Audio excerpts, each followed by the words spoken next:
So everything was telling me that the problem was that there was some water returning back to the pool, even though I had the valve was in the correct closed position, but yet water was still leaking back into the pool and not going all the way to the spa direction.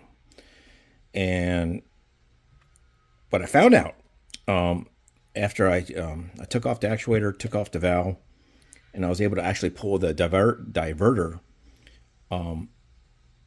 and that's the diverter valve right there. So it was, I don't know if you can see it, but as it was, so you can see that it's not looking too good. That the seal is definitely broken around that diverter seal. Now again, I'm just showing you that explains then why water was leaking back into the pool.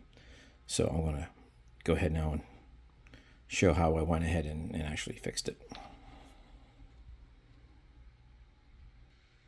So there are some really good videos out there that explain as you take the actuator out, as you take this valve off, note positioning and all that. And I would definitely encourage that, because after I removed a few things, I kind of went, oops, I didn't, I'm not exactly sure. So good news is I didn't move stuff around too much and I was able to put it back together. But when you take off the handle, and again, the step that you're going to miss here with this demo is the actuator itself. So when you take the handle off, you're now dealing with the actuator. You'll see the screws that you need to take off to remove the actuator, and then you're kind of left with the actual cover that's actually going on the valve itself.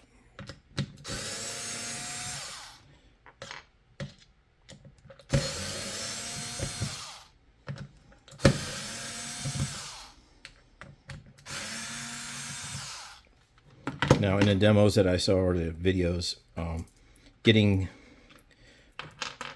I should probably said the first step is make sure you take the pressure off the whole system by releasing the air valve on your filter.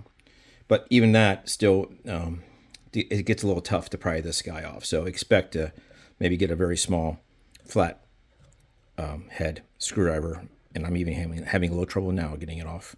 So anyway, so you'll definitely feel it release. And then as you do, you can pull it straight out. And there you go. There you can now see the diverter valve not looking normal at all. So my problem was I started reaching out to my pool company. They did not have this particular part on hand. And actually, the actual piece that you need, you can take this off. You can actually take this piece off. This is all I needed right here. I think I saw on Amazon or someplace you can get this for about 16 bucks. Yet, the only way I could get my project done and to hurry up is I did find that Leslie Pools had this whole kit. So it came together with the valve assembly itself and the handle. So anyway, that's what I had to purchase, and then I guess it led to, it's probably good to have a spare on hand. But again, my point is that the only ID on this also is says DIV-20. Again, that didn't really help. But again, when dealing with Leslie Pools, they were very helpful in identifying the correct part that I needed. So anyway, all I ended up doing was just pulling out and replacing this with my unit, and I was able to put it back in, put the actuator back on top, and I was back in business. Hopefully that's helpful.